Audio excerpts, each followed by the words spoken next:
diperkenalkan nama mbaknya siapa? Rosa. Rosa. Ya. Umurnya berapa mbak? 19 tahun. 19 tahun. Tempat tanggal lahir? Pemalang, 17 April 2002.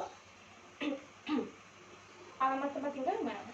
Di Jalan Lumbu Barat Raya, Blok 3, nomor 22, Rawalumbu, Bekasi. Pekerjaan saat ini? Mahasiswa. Apakah ada hobi yang dijalani? Voli. Hobi voli. Tanggal pemeriksaan 8 Juni 2021. Apakah sedang mengonsumsi obat-obatan? Tidak ada. Tidak.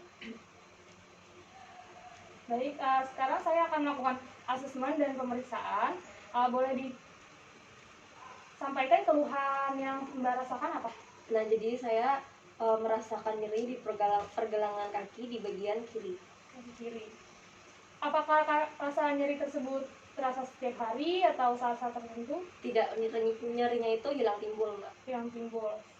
Saat apa tuh kira-kira?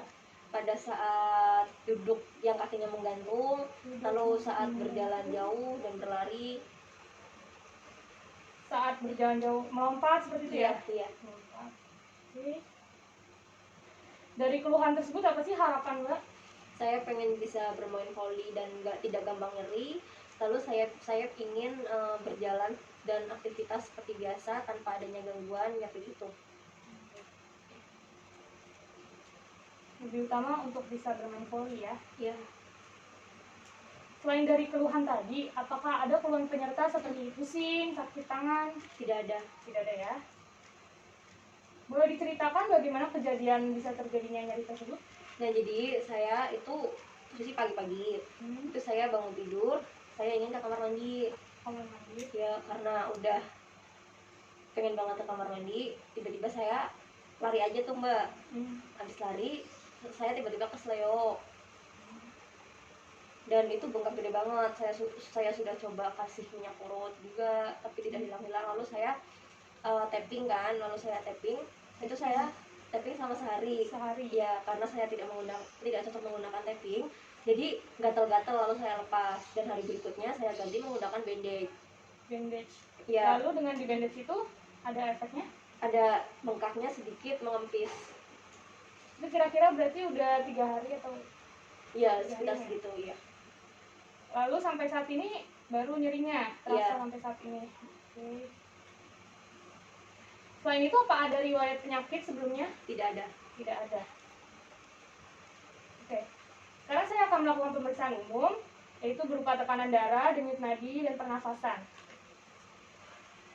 Yang pertama ada tekanan darah ya Mbak.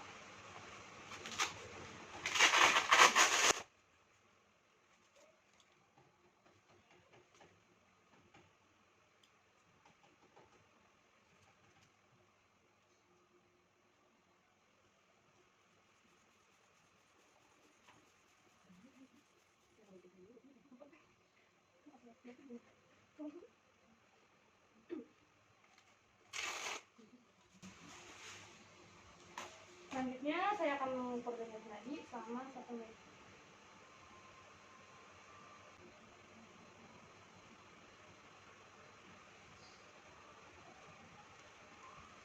Saya akan mengukur pernafasan.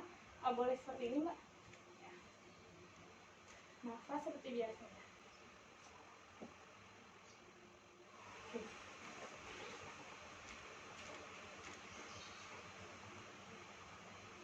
Selanjutnya saya akan memeriksa pemeriksaan fisioterapi, yaitu yang pertama ada inspeksi.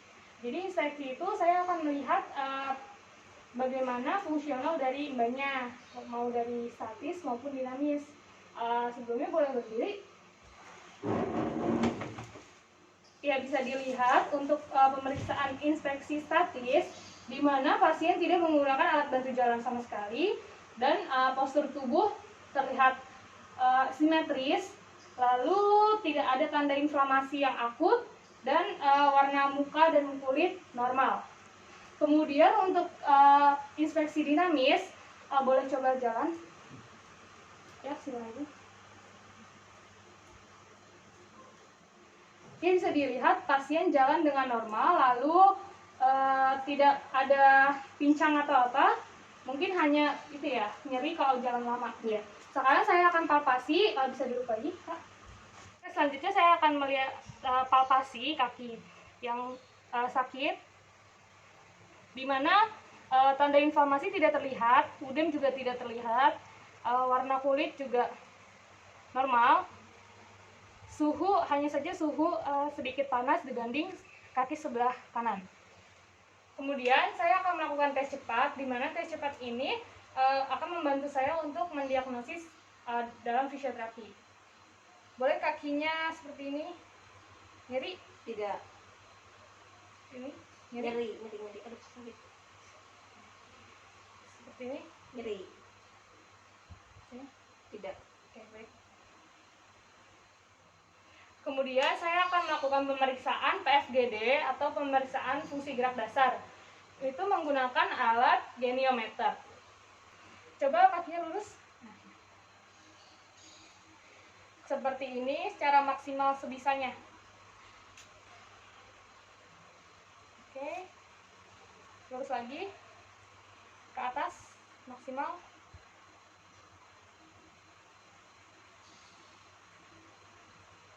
Oke. Sekarang seperti ini. Ini. Seperti ini yang nyeri ya? Sini enggak? Oke. Kemudian saya akan melakukan tes khusus, yaitu yang pertama ada tes MMT atau muscle manual test. Saya akan mengukur otot tibialis anteriornya. Boleh mundur lagi Kak? Saya akan menarik kaki kakak. Kakak melakukan tahanan ya, santai aja coba.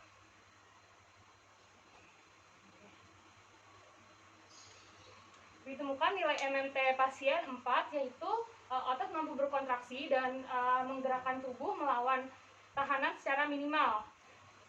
Pemeriksaan khusus yang kedua yaitu saya akan menggunakan VAS, yaitu menggunakan alat visual analog scale, di mana pasien akan menggaris rasa nyerinya di sebelah mana. Jadi saya akan melakukan nyeri tekan, nyeri gerak, dan nyeri diam. Silakan mbaknya nanti di mana letak nyerinya ya. Oke. Ini saat diam. Saat diam 0 berarti tidak ada nyeri sama sekali. Lalu saat nyeri tekan,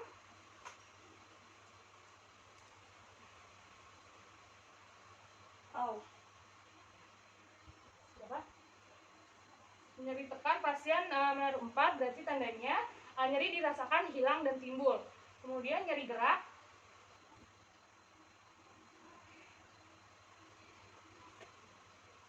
pasien menaruh nomor 3, tandanya nyeri itu kadang ada dirasakan sedikit. Pemeriksaan selanjutnya yaitu saya akan memeriksa anterior drawer test, di mana itu pemeriksaan untuk kasus ankle sprain.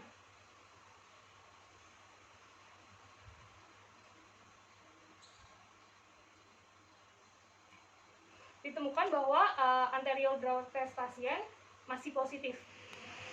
Selanjutnya saya akan melakukan intervensi fisioterapi. Yang pertama yaitu modalitas saya lakukan pumping ankle exercise, yaitu dilakukan 3 set, yaitu 10 kali dikali 3. Alatnya menggunakan handuk, kaki pasien di seperti ini.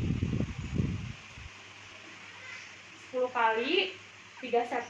Yang kedua yaitu the Ray-Ban exercise, sama seperti tadi, dilakukan 3 kali repetisi, 10 kali kali 3 set, yaitu menggunakan tali seperti ini. Pasien nyeri. Tes ini berfungsi untuk menguatkan otot-otot di sekitar bagian ankle yang cedera.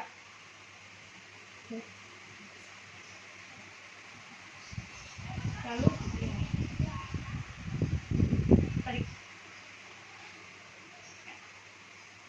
Fungsinya untuk menguatkan otot-otot yang cedera. Yang ketiga adalah modalitas balance exercise, dilakukan 5-10 detik dengan cara pasien menumpu satu kaki yang cedera pelan-pelan. Kalau sesuai kemampuan, kalau tidak mampu turun. Nah, nanti dilatih lagi seperti tadi. Baik, dari pemeriksaan kita hari ini dapat disimpulkan bahwa kakak ini mengalami ankle sprain dengan cedera pada anterior talofibular, di mana itu emang umum untuk ankle sprain. Saya akan memberikan edukasi atau home program, jadi yang kakak lakukan nanti di rumah itu Disarankan untuk kakak mengompres daerah nyeri dengan es apabila nyeri itu sedang kambuh ya. Kemudian melakukan pumping ankle yang seperti saya ajarkan tadi sesering mungkin ya kak. Ya. Lalu kakak melakukan gerakan dorsofleksi seperti kakinya gini, itu melatih untuk agar ototnya tidak kaku ya.